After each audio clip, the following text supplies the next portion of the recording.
call the Mud 7 Directors Meeting into order. Let's take attendance and we'll do the invocations and pledges. Marta? Here. Emily? Here. Paul? Here.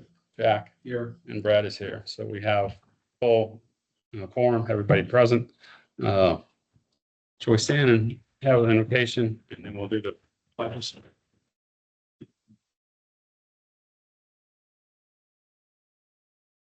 Heavenly Father, we thank you for the wonderful world you created. We thank you for the privilege we have to serve our community on this water board. We ask for your presence tonight. All the decisions to make will be made in your order and for your honor. Help us cooperate, help us exchange ideals in a polite and professional manner. And we thank you again for the community we live in, and the opportunity to serve that community through this board. And we pray these things in Christ's name. Amen. Pledge to the U.S. flag. I pledge allegiance to the flag of the United States of America and to the republic for which it stands, one nation, under God, indivisible, with liberty and justice for all. That's the Texas flag. On the Texas flag, I pledge allegiance to thee, Texas, one faith, under God, one indivisible.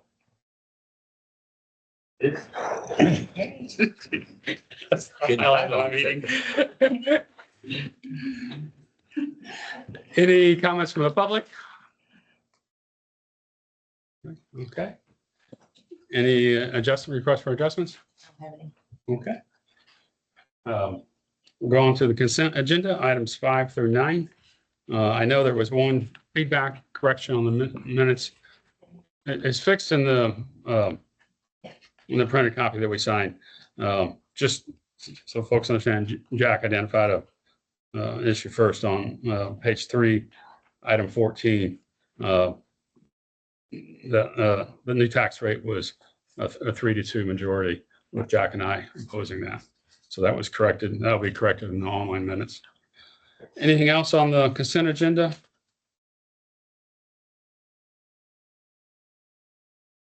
Do we have a motion to accept the consent agenda? I make a motion to approve the consent agenda. A second? Second. All in favor, say aye. Aye. Okay. Takes us down to item 10. Looks like Jacob will be giving the. Jacob, okay. How's it going? All right. Good evening. Jacob. Nothing out of the ordinary in the packet. If you look, I think on the chart, was it about the flow meters at the wastewater treatment plant? That show a higher flow than normal. It was just calibration errors. Those were corrected, but because it showed up on the flow meter, it had to be reported to the state, but there were no violations from it. You're talking about the final uptake on page 20 on the graphs, the last dot to the right. This one. Those are artificially high numbers.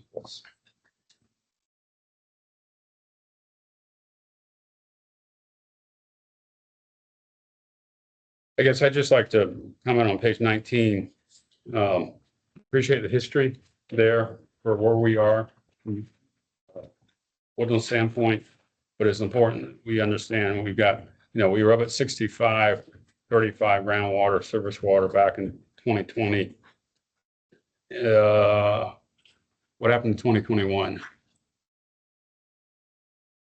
Anyway, you can 2021 is missing. Yeah, you can fix that. Okay. Yep. So, but anyway, so we were 65, and then we've dropped down to 50. So we've been at 50 now for 3 years. Yes. And I don't know whether Eric's going to talk when you're mentioning when he gets to his about the GRP and what Conroe's doing. But at some point, if we want to go higher, we'll need to step up and raise our hand. Okay. And anyway, I think it's interesting to see what we've done in the past and where we are, and we'll have a future discussion where we want to be in the future. I was looking at the numbers and I noticed that we were somewhere 61%. that recently? It was like the last That month. was in 2023. Well, excuse me, that was groundwater. Yeah, groundwater to surface water was higher. Where was that? Oh, knocked it off. Here it is. Oh, you got the different users? Yeah, on page 28, 20, well, no, 28? where we were, it says that we are, Yeah, 28. maybe that's a 60%. 61% surface Yes, water on page 29. on page 29. So is that an average or the total accumulation? That means the Woodlands was 61% of the surface water for the year. You hear No, I'm sorry, behind it. it. Were you really? No, No, oh, no. he walked in late. Jacob had to fill in for him All right. temporarily. Great job there. Okay, back to serious question. So you have a question on page 29. So that means of all the surface water, we take 61% of it. For FY 25. 25, you did. But those are two different numbers. Yes. One is What we, what we took out of the percentage produced by the plant. And one is percentage of our use. of our Total usage. produced. Okay, so don't. Yeah. The 50 and 61 don't Right, compare. Of course not, yes. That's it. Yeah, that's good. I clarified that. Yeah, so that takes you to the next interesting discussion is what percentage of surface water and groundwater we're responsible for within the GRP. Okay, What happens if we go above our That's what we- allocated amount? Above, well, we were at, years ago, we were at 65%. There was indication that there was increased trihalomethane, which is a disinfection byproduct that you do not want. But it does occur when you mix surface groundwater. So it was identified that in order to avoid that, the surface water percentage was decreased. That's why we've been living at right around that 50%. I wasn't here, but my understanding was that at that point, there was some preliminary discussion about some additional infrastructure that might be needed at the plants in order to knock those DHMs down. And the decision was made at that point not to do so, but rather just to change the percentage. So currently, I think we talked about this probably 3 months ago or so. There's a study being done right now, Estra is doing to look at disinfection byproducts to identify what in fact would need to be done. Because I want to know if we want to go to 65, does that mean we're going to have to spend some money on some new infrastructure to knock those down, by disinfection byproducts down? And at what percentage does that kick in? And what is the cost of all those various things? So, because to Brad's point, we would like to identify where do we want to live at? Do we want to sit at 50%? As a number of other entities in the region have recently requested additional capacity out of the surface water plant. At some point, at least with the current design and construction of it, we will get to a point where they can't say yes anymore without, further expansion. So, which is going to be, perhaps complicated in the future. So we'd like to know what that number is, to Brad's point. So once we have, I think, the results of that study, we'll be able to better kind of look at it and see what are our options going forward. Where do we want to be? I guess I don't know whether, Chris, you guys can comment. From a GRP member, nobody else is close to 50% water, surface water, are they? For FY 26, we moved everybody to 50%. That's how we raised production originally from Yeah. part of it, from 13 to 16.5. So now when you go to look at the percentages, like you were looking at on page 29, those are still going to be different, right? Because they're so small, like Oak Ridge takes 150,000 gallons a day. So the top two is going to be, well, now with Conroe's number, Conroe is going to be the top allocated taker. And then Woodlands is going to be second, but everybody is slated for 50%. 50. So Conroe is going to be 50% surface water and 50% groundwater? They're, Right now, they're at 4 10, billion yeah, and well, 4 billion plus. within 10% plus or minus 45 to 55. There's a huge jump for them. Massive, because they were at maybe 31%. But up to now, we were the only one. Yeah, front runner for at least 3, 4 years easy. How long is that study gonna take to find out what the infrastructure potential needed to increase capacity of surface water? Yeah, it's one of the projects in here. Yeah, page 26, March of 26, we should have everything finalized. So not too much. That's the last project in phase one. There's the expense.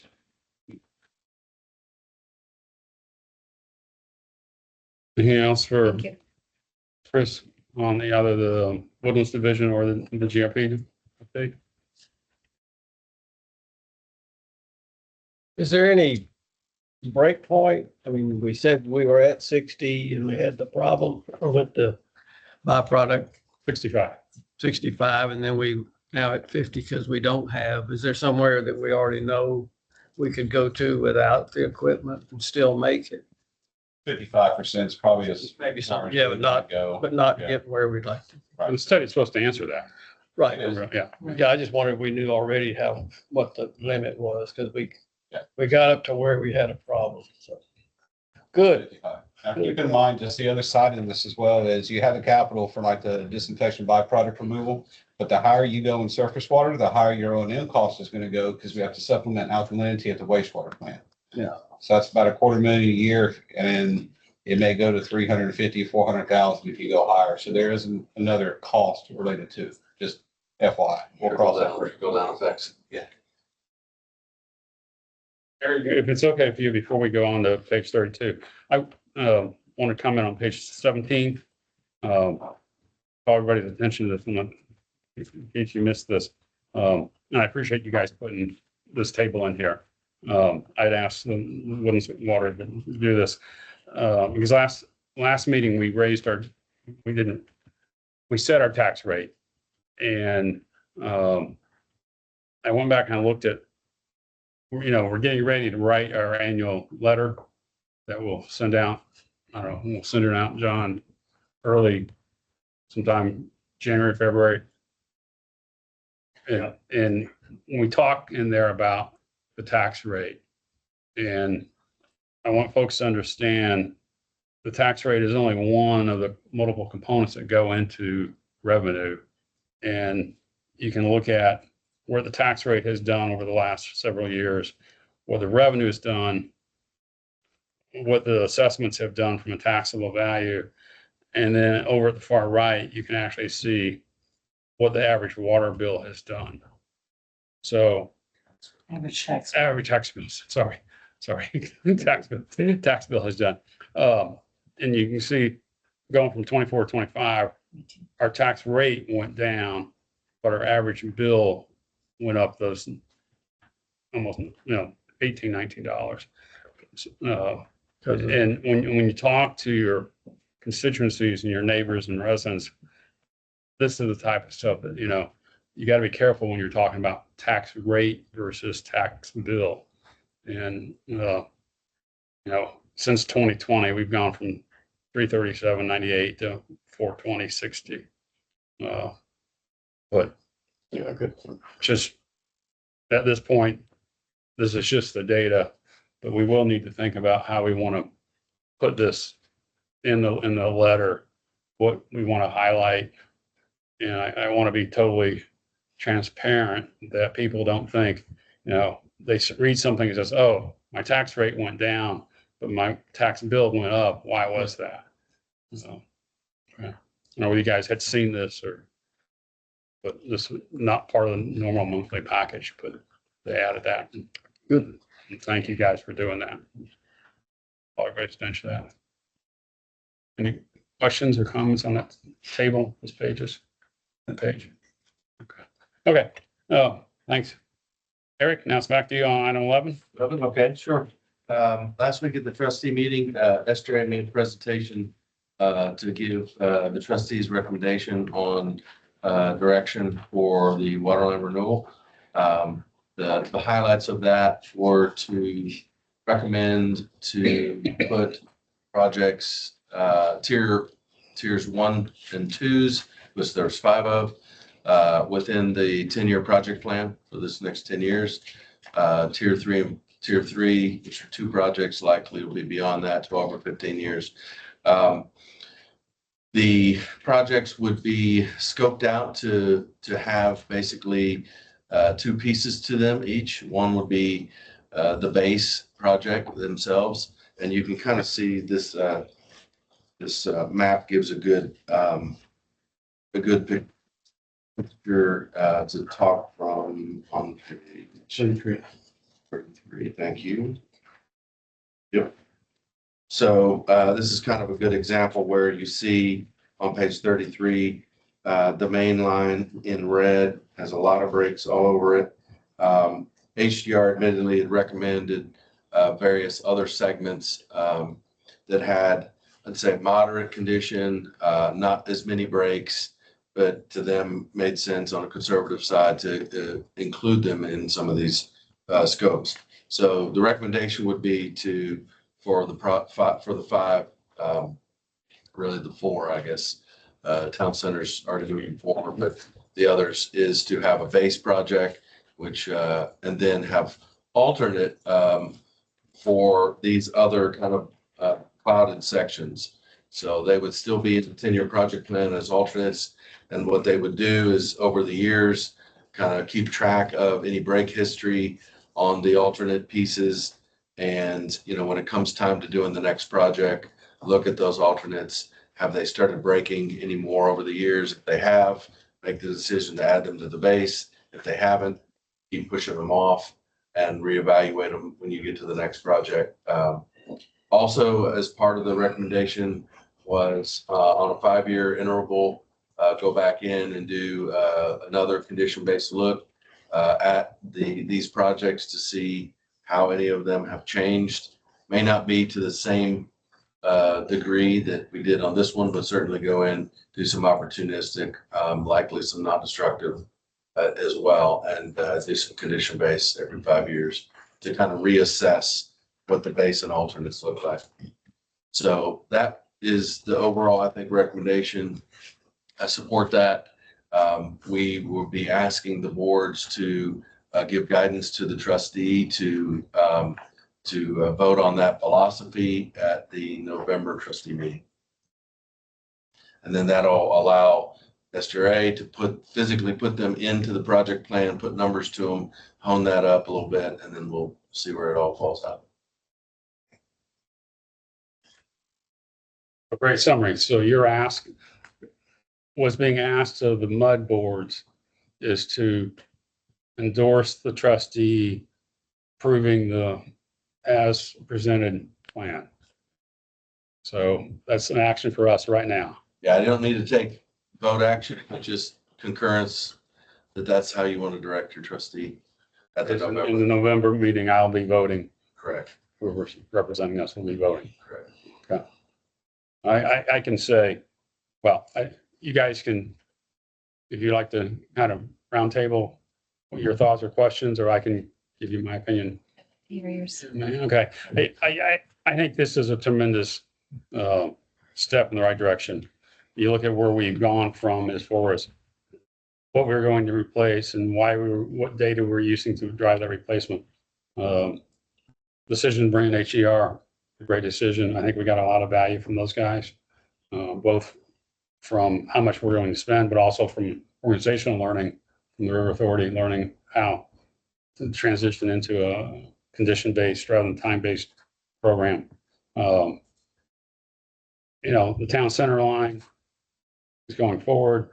If you look on page 33, you can see Woodlands Parkway has had a pretty extensive break history, even though it's not AC pipe and it's not all that old. But HDR was very firm that they thought this was a good thing to do. Go ahead and get this replaced. So those would be the 2 tier 1 projects. Tier 3 projects have come along. I think one of the nice adjustments that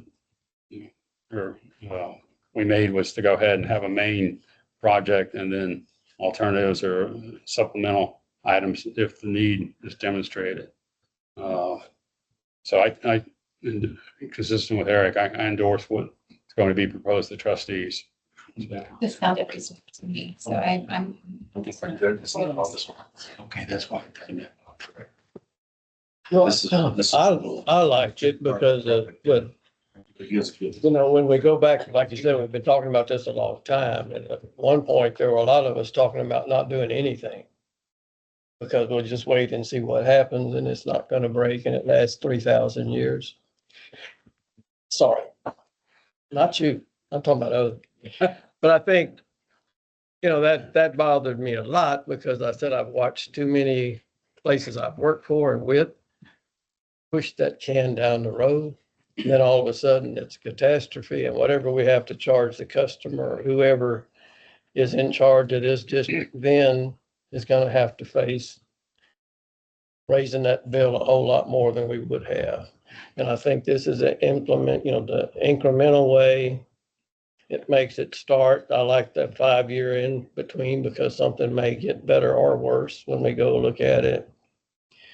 5 years from when we start, it's methodical and it's, to me, very responsible way to do it. Appreciate your support. I'm fine with it, Brad. It makes sense to me. I support it. I like it because it brings fiscal stability Yeah. to the MUDs. The other thing. And that's really important because we were just going to go and spend a whole bunch of money at once. And that's hard on the Right. taxpayers. So this is definitely a better plan. So the only thing we need to be clear on is in November, we will vote as trustees to endorse moving forward with this plan. River Authority will go ahead and progress. And they got a nice schedule in here. What this doesn't do is finalize how we as MUDs are going to pay for it. That's a separate activity. Right. So River Authority, you guys will float bonds. And right now, looking at one bond for Town Center, followed by another bond. And that bond will probably include the engineering for Woodlands Parkway and a separate follow-up for Woodlands Parkway execution, and probably roll into that the engineering for third project. Correct. And then once they get more budgetary numbers, they'll need to come back to us and we'll decide how do we fund it? Do we fund it through water rate? Do we fund it through oil and tax rate? Do we end up doing a bond? And until we know the cost and Woodlands Water will generate the rate impact, then that'll be a discussion for us in the future. Okay. But this will come with a, significant cost increase, but not to what it would have been if we had done the original project. Whole deal. Okay, I appreciate your guidance and direction, and I'm comfortable with that. Are we going to speak to this on our water renewal? This is a good next step that I think could be shared with the public on our renewal communications. Yes, we've been talking about future CDBG meetings and website and kind of that next step. So this is the first clear direction that we have on some of the bigger projects that we're able to now speak of. But I didn't want to do that until it's official, that at least we have that, path forward. So, yep, it's in the works. Did you guys have a community working group meeting on the 23rd? Yes, we did. It was Did HDR present? We, yes, we have a presentation to give out to community members, to groups, and testing that. So that's what we're doing. Can you share that or that posted? I should. It was an abbreviated, David Spencer it was a virtual, and he gave kind of an abbreviated version of what the MUD saw, the all MUDs. Do they understand the path forward and there's no crisis related to it's breaking today or whatever? I mean, everybody says, what's the cost? What's the cost? Of Yeah, course, okay. of course, that's the next question, and that's a fair question. So as you pointed out. Okay, Eric, thanks for leading that, and River Authority, thanks so much for working us through and getting us to the point where we're all aligned. Move on to item 12. Is that Ed, you want to talk about the spillway and auxiliary spillway? Yes, would like, before I do that, at your place is a new Bear Branch maintenance monthly report. We've enhanced it a little bit to give you a little more information about the weekly inspections, but also we've added project descriptions and status to that so that it's a little more comprehensive and different format, but kind of all along the same lines as Chris's monthly report, and you'll be getting this type of format going forward. The next item is just a reminder that the Bear Branch Dam Tour is Thursday at 9. I believe those that have signed up have gotten an email showing where to drive in, and we will have people on site to assist you with parking. And then Are there still openings? yes, ma'am. We're out there on the dam walking, so we take 200 if we want. But there's no real formal agenda, but just to show you some of the things that we've done over the years in the way of repairs, some of the things that, you'll get to see the covered up graffiti, all the splotches on the concrete. And then they're going to try and demonstrate how high the water got above the auxiliary spillway for one of the big rains that we had in I think it's 2016, just so you get an order of magnitude of how full that reservoir does get. So we're looking forward to having you all out. If you have RSVP'd, and if you haven't, just let Shelley know, just so we know what our head count will be. How long have you been in the tour? It's set for an hour and a half, but it's however long.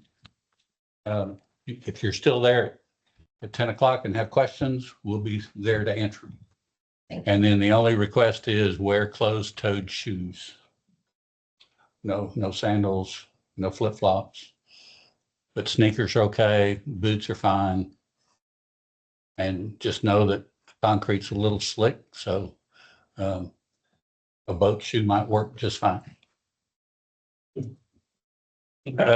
Next item is wanted to make you aware that at next Thursday's STRA board meeting, the board will be considering and authorizing Schnabel Engineering to proceed with preliminary feasibility study on the Bear Branch Dam. And I do want to mention that we've asked them to consider not only the existing configuration, but also give us an alternate spillway design that may be more efficient, more cost effective.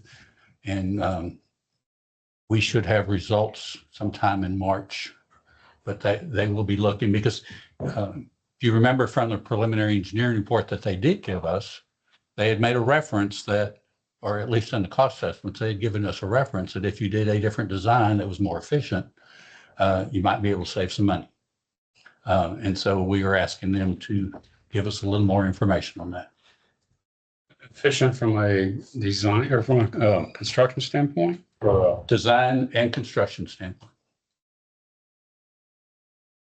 Can you give us a hint what the alternative would be? They referenced a labyrinth spillway design, which is kind of a sawtooth design. The one, when you go on the website and look at a labyrinth design, most of them are just straight across. This one will have to be staged because this is a detention pond. And we've got to mirror the hydraulic results that we have today with any new design. Okay. Any questions? Somewhat related, but no action tonight. I am working with the non-stakeholder MUDs. As you recall, we went forward with the engineering part last month. I took that debate out of their meetings. I was bringing it back in this month. And we'll be talking to those MUDs that might want to participate, that are not otherwise partners, contractual partners. 2 out of 5 so far.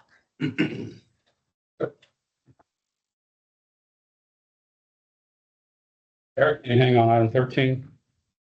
And the Bear Branch, Panther Branch? No, just that I think we reported that the application had been submitted and received, confirmed. We've been trickling in the letters of support from all of the various local folks So those have been, those are being sent in and received by the court. And you're also, Yes. okay, We do have pay estimate number 2. You actually don't have any work that was done specifically in Mud 7, so no action for you today. Okay.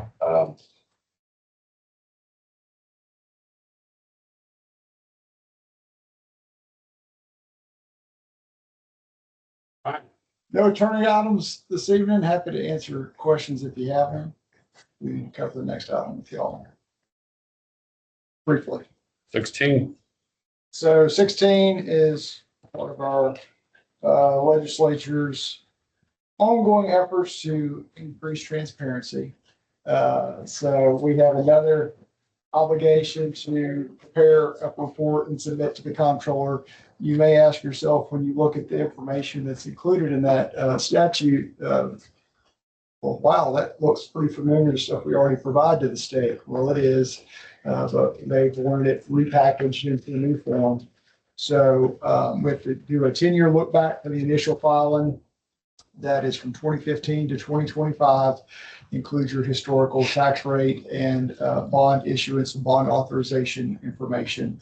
So we are working with the financial advisors for the district clients that we represent, since they have, access to all that information most readily. And we'll be working with them as well as your staff here at Woodlands Water to get those prepared and submitted. The initial submittal is due by January the 1st of 26, so we have a little bit of lead time. After that, it should be a pretty minor administrative task, because it's just picking up the last year of information, which if you're not issuing bonds, it's just what's your tax rate for the last year, or have you done a rollback election.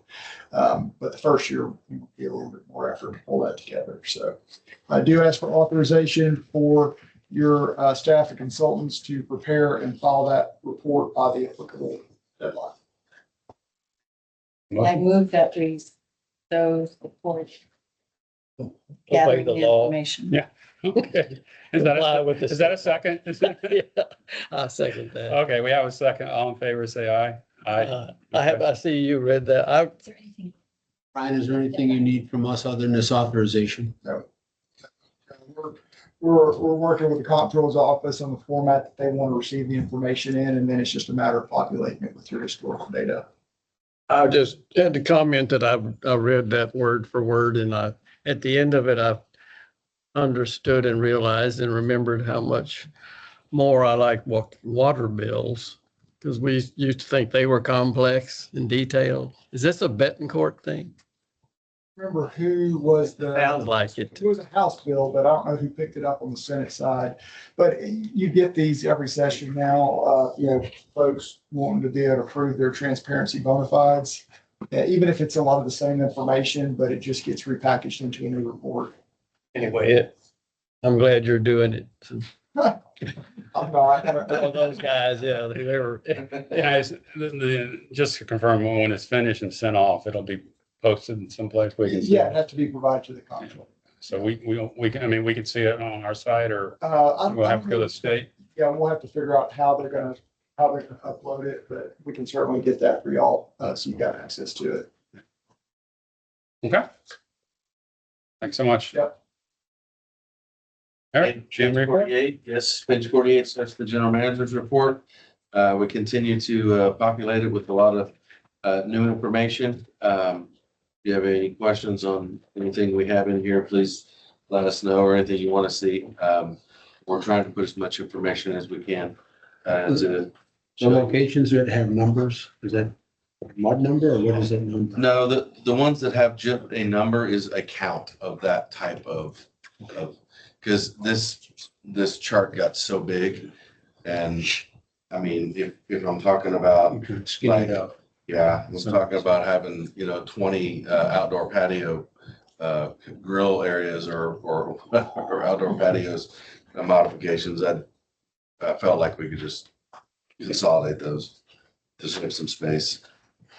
In there, you'll find that we have begun our process of acquiring some equipment and hiring some folks in there to start helping on the ditch work. So as we mentioned before, there's several folks we have that we'd like to fill a crew, and then we required some equipment to move that ditch work forward. Want to point out, we have a anniversary, 15-year anniversary for Shelley. You'll find them there.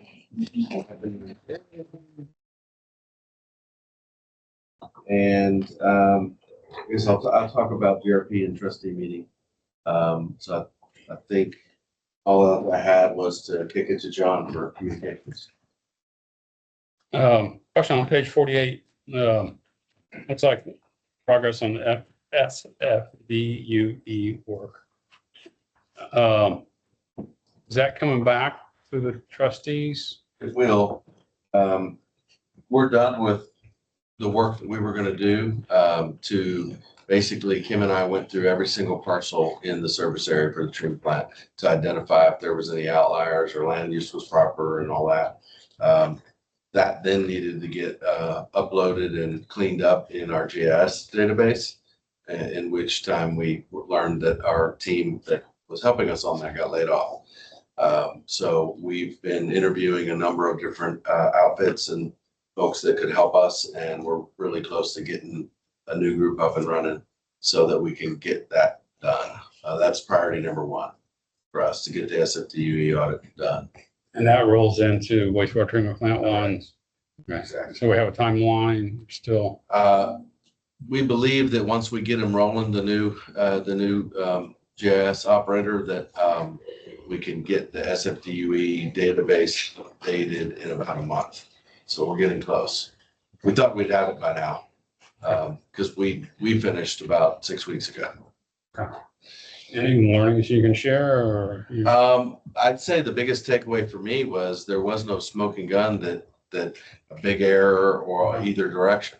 Couple minor tracks that maybe the land use has changed, but it doesn't move the needle. So we updated that, made sure that those are accurate. But that's the part that needs to get uploaded back into the database. And then we can run the numbers or run the summations to see the difference between 6 and final and the active current. Right. So yeah, the good news is we didn't see any outliers, anything weird there. We did do, I guess something else I could share is one of the things I went into it wondering about was when we look at allocation per land use type. So 6 and final utilized an evaluation that had been done by another engineering firm. And I was not familiar with that work that was done. So we looked into that. And because as an engineer, I've always used the city of Houston in a lot of the citywide design projects. So we did some kind of test runs on different land uses on what was used in the 6 and final versus the city of Houston. And the city of Houston would be a lot higher. So I think we'll just leave that one alone. Okay, then maybe that counts for their leaks. I don't know. But anyway, Okay. we're getting there. The hard work is done. We just got to get someone to get it back up into a proper GIS database updated. Welcome. And we finished, we got a good time, so we're not being kicked out the door, you speak. So, Page 59 for your report. I'm excited to announce launching a pilot program for school-based water conservation education program. So we're going to be in Tuft Elementary with standards-based curriculum for teachers and a take-home conservation kit that the kids will work with their parents on implementing. So putting in water-saving devices and reporting back on that. And we'll run through that pilot program this school year, assess that, make our tweaks, and ideally expand that to all 5th grades next year. So I'll keep you up to date on how things are progressing there, and I'm hopeful we've got a good program. It's in collaboration with the SGRA and the township. So yeah, that's exciting. Bear Branch Dam renewal, hopefully you saw our pieces on that. We did a press release, couple different e-blasts, social media and so forth. So there's a QR there if you missed any of that. That lives in our news section. It's on the homepage and then on our news archives as well, on the website. Page 60, John, can I ask you a question on that? Yeah. Do we feel like the pulse of the community's kind of relaxed a little bit? yeah, I really haven't, nothing's really come to me. I've been out at some outreach events, talking to folks. I haven't seen any alarm. I've had a couple questions, but no alarm. Nobody's been calling me. And so after the initial presentation that was given at the township, I went back the next meeting or two, whatever it was, to kind of clarify some things that went a little awry in that initial meeting. And the demeanor of everyone was much different. I had also in between had been having a lot of conversation with township staff behind the scenes to see, are they getting a lot of calls? What's the, what is, and it didn't get that, I don't want to say hysteria, but that concern didn't really get that far out. It doesn't appear. So nonetheless, I still wanted to clarify what direction we were going, what the MUDs had approved with budgets, and that the engineering was proceeding. So we did that. I know some of you guys had community feedback, We did. things. It's I cool. think we've successful calming people down. Misunderstood. I appreciate Aubrey's Yes, clear statements a couple times. He's called I out. did send that out, that letter to Oh, good. concerned citizens. And we wanted to make our post aligned with Aubrey's. In fact, they quoted them. Yeah. Basically on purpose. Yep. Thanks, John. Just a couple more things to note here. Page 60. I know some of you were at the USGS presentation the end of last month on water table. And water table report there. If you missed it, and you want to see that, you can QR that code right there and watch the recording. What was the takeaway? Are we okay? Are we still dropping? No. Well, that's two questions. That's two questions. So No, it's yes and no. Not Or okay. no, you yes. know, and No, and yeah. It was, well, first of all, yeah, I said appreciate the help that John and gave it. We had in person at Hart as well as on Zoom for the first time. We tried that way, and we had a total of 63 people attend. And a couple of MUD members were there. But I think what we ask them to do each year, the geologist from USGS does a 1-year look, and that's what they do every year. They'll do this since the 70s with a lot of 400 wells or so. And the 1 year is hard to tell what's going on. That's usually something more about the weather for the past year, and you're not going to see much difference, you hope. We did not with ours in this area. Then they do a 5-year, and I think some people say, well, it hasn't changed and that was bad. I think it seemed to be, and I'm just looking at what data they had, pretty much held the same over that 5-year period. There's no big drop or big rise, and most of them are still with no change or a little up. So, I mean, that's the goal. We might want to see better, but 20 years, he also looks at that, and we have to remember that those same things we're looking at, and correct me if I'm wrong, but some of these wells, and I'm not saying they're all here, but all over Montgomery, especially North Harris County, they're 200 feet below where they were in the 1970s. So you got to realize it went way down, and we're doing good because we've stopped it basically. And now if we can continue to use it, well, hopefully we'll build it back up. But it was, so I think that's good news. And I think everybody took that away, and they're very concerned about it, and that's good. More people to learn about it. And so if I could take the liberty, speaking of water, I'm not going to do an ad for the Woodlands Green presentations every month, but the next one, about a year ago, I was with Hark, started talking to them, and there was a PhD there doing a paper on,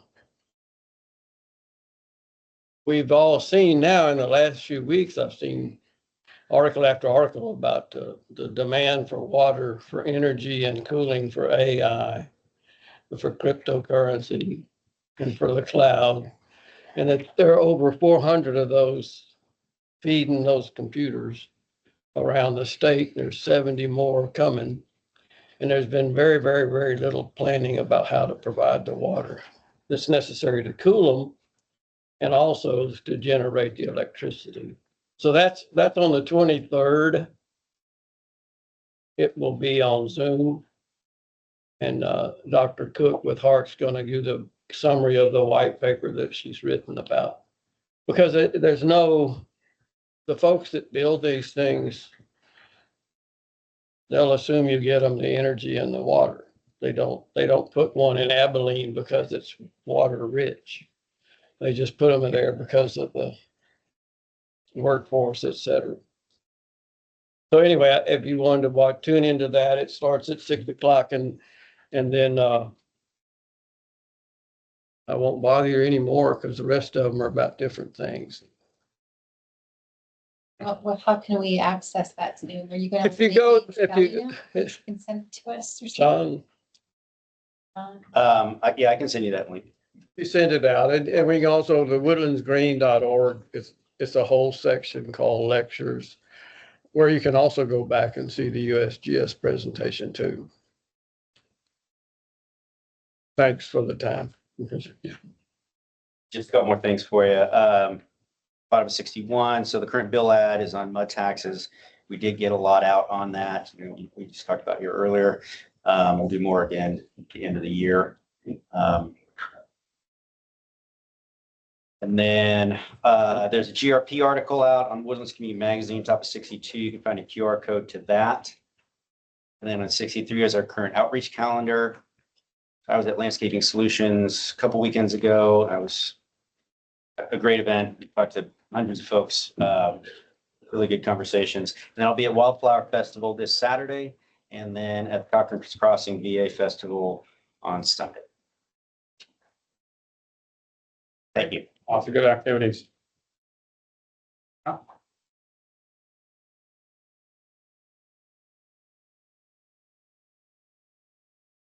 Takes us to the trustee report. I know there's a few things you wanted to cover also. Eric, you want to?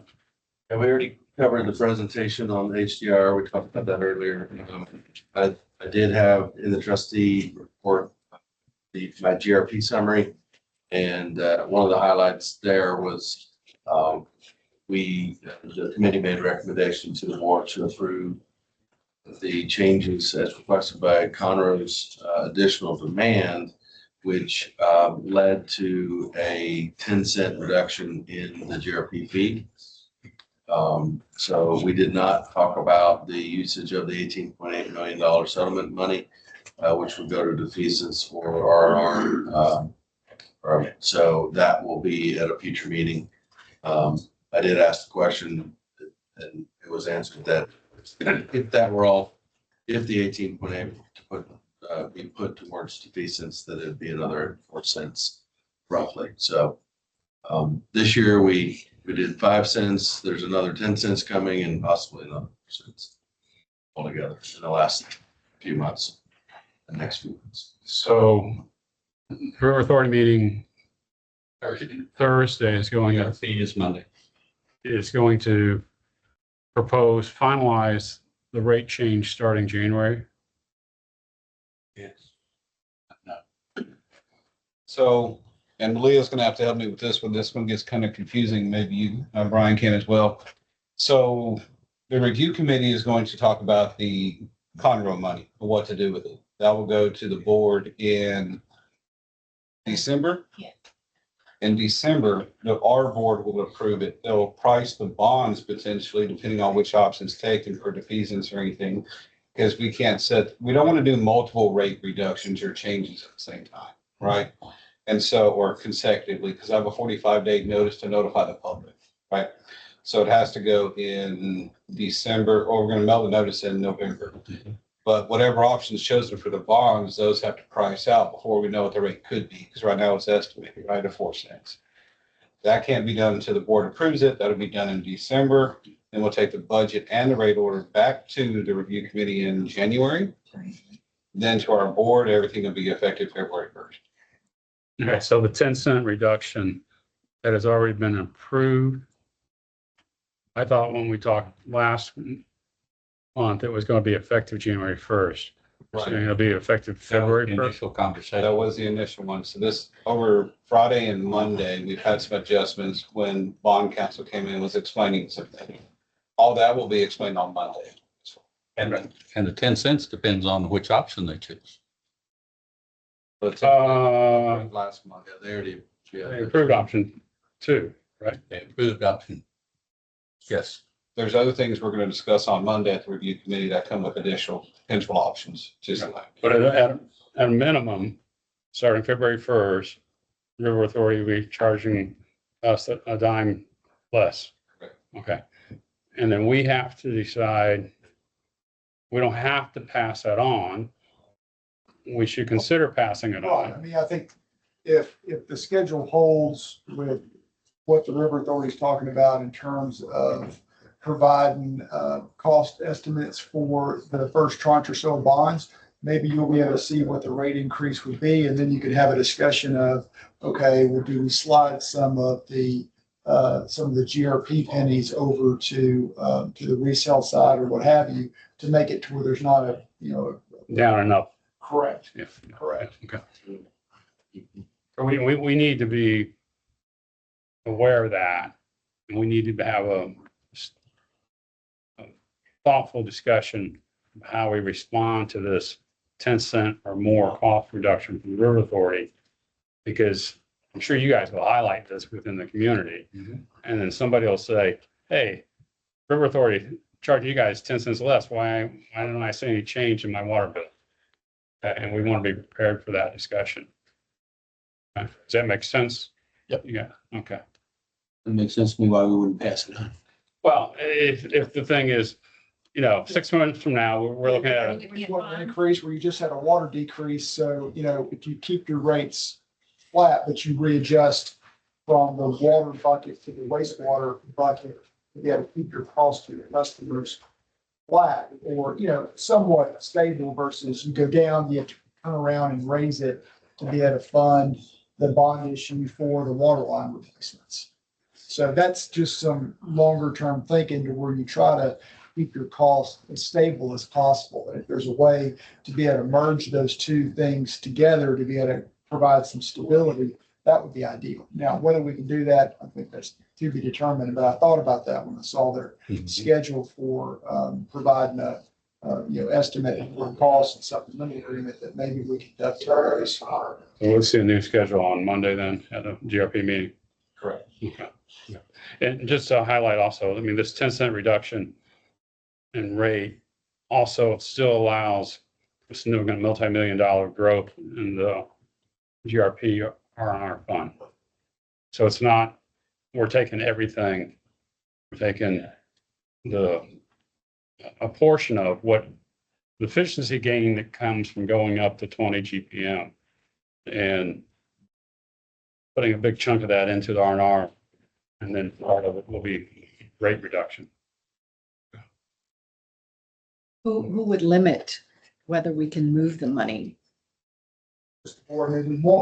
We always try to be uniform, so, I would assume we'd have a recommendation. Again, we're kind of out in speculative land still right now, but a lot of ifs in that idea. But if it worked out, I would think we'd have a recommendation from Eric about how the rates would get readjusted, where, yes, you have the reduction in the GRP rate to show that would be reduced, but then you may have a corresponding increase on the wastewater side to be able to generate the funds necessary to pay part of the debt service on that first tranche of bonds, depending on how many things they're going to need for that first tranche.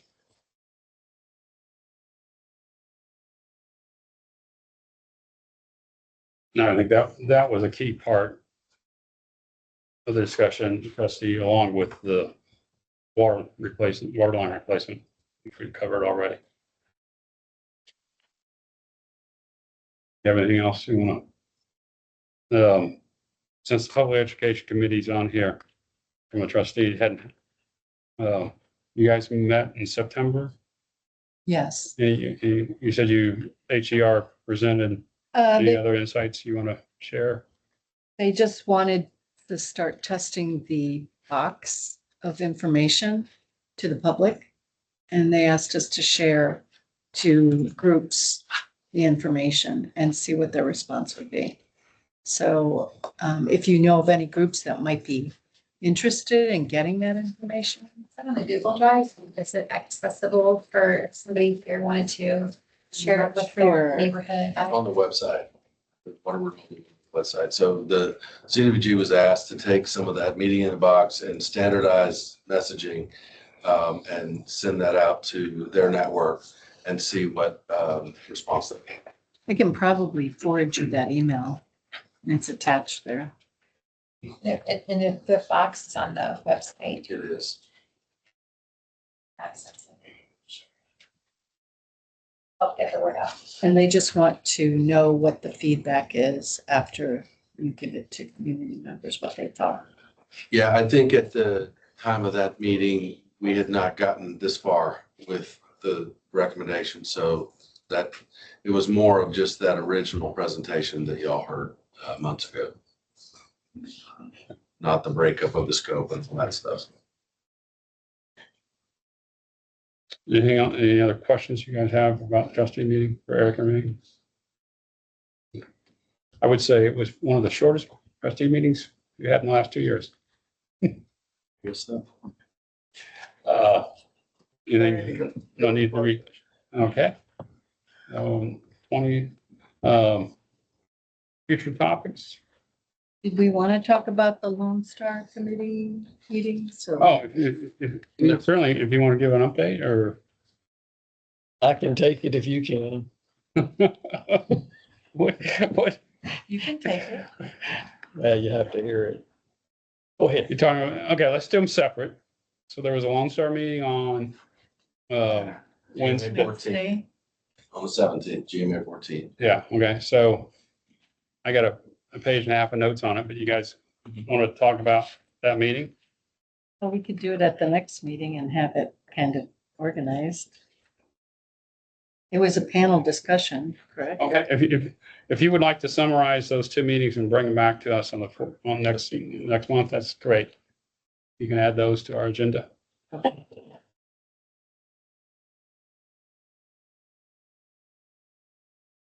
Appreciate you doing that. Anything else for future agenda topics? Got nothing. I mean, Okay. We will need to talk in November about whether we meet in December or not. And it sounds like the trustees are gonna meet in December. Probably will, because that'll be earlier in the month. Okay. So check your calendars and when we come to November, think about, maybe Eric, you can think also about whether you think we'll need to meet in December. Sometimes we do, sometimes we don't. Mhm. And you guys also.